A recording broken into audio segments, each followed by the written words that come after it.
اتهام آخوند رافضی به امام بخاری رحمه الله. و توهین‌های بسیار زشتی در صحیح بخاری فقط در پیغمبر شده که ما یک بار این قضایا رو گفتیم و فقط لیستشو میخونیم و روایت رو خیلی کوتاه نشون میدیم.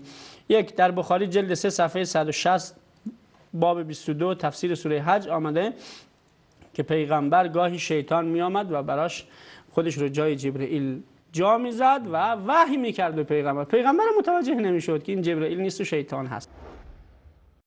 بینندگان محترم، آخوندان رافضی که خود بضاعتی از علم حدیث و جرح و تعدیل ندارند و با این وجود از تلبیس کار گرفته و به امامان حدیث مثل امام بخاری رحمه الله که امیر مؤمنان در حدیث بودند خورده میگیرند. امام بخاری رحمه الله در صحیح بخاری در تفسیر سوره حج از ابن عباس رضی الله عنه روایت می کند که ایشان در تفسیر این فرموده الله متعال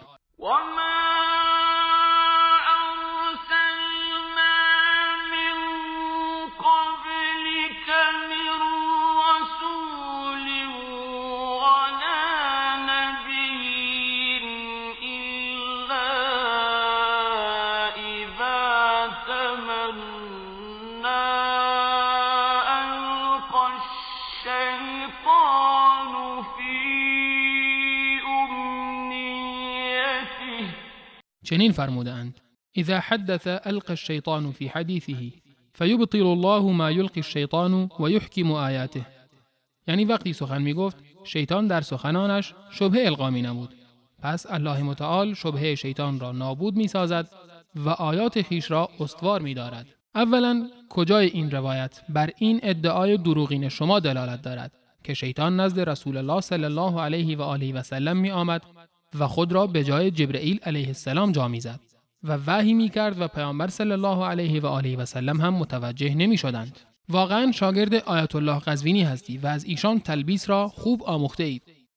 عاقبت گرگ زاده گرگ شود گرچه به آدمی بزرگ شود.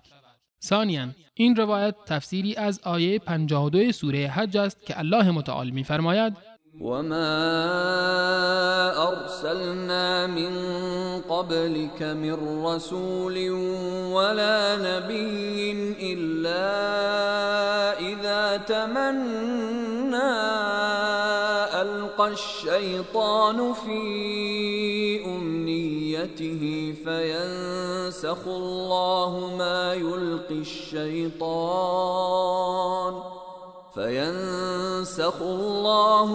يلقي الشيطان ثم يحكم الله آياته والله علیم حکیم. و هیچ رسول و هیچ پیامبری را پیش از تو نفرستاده ایم مگر این که هنگامی که چیزی را تلاوت می کرد شیطان در تلاوت و خواندن او شبهه القا می نمود. پس الله آنچه را که شیطان القا می کرد از بین می برد. سپس الله آیاتش را استوار می دارد و الله بس آگاه و با حکمت است.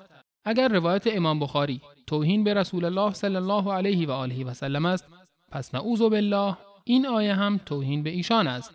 ثالثاً شما قبل از اینکه به نقد روایات کتب اهل سنت بپردازید، یک سری هم به روایات موجود در کتاب‌های خودتان هم بزنید که چنین روایاتی در کتاب‌های خودتان موجود است یا خیر. تفاسیر شیعه روایت نمودند که و معنی الآیه انه لم یبعث الله نبیا ولا رسولا الا اذا تمنى یعنی تلا القى الشیطان في تلاوته بما يحاول تعطیله فيرفع الله ما القاه بمحکم آیاته. معنی این آیه چنین است که الله متعال هیچ نبی و یا رسول را نفرستاد مگر این که هنگام تلاوتش شیطان شبهه افکنی می نمود تا ایشان را از تلاوت باز دارد. پس الله متعال شبهه شیطان را با آیات استوار خود از بین می برد. التبیان فی تفسیر القرآن طوسی جلد 7 صفحه 324. اگر روایت امام بخاری توهین به رسول الله صلی الله علیه و آله و سلم محسوب می شود، پس این روایت هم توهین به رسول الله صلی الله علیه و آله و سلم است.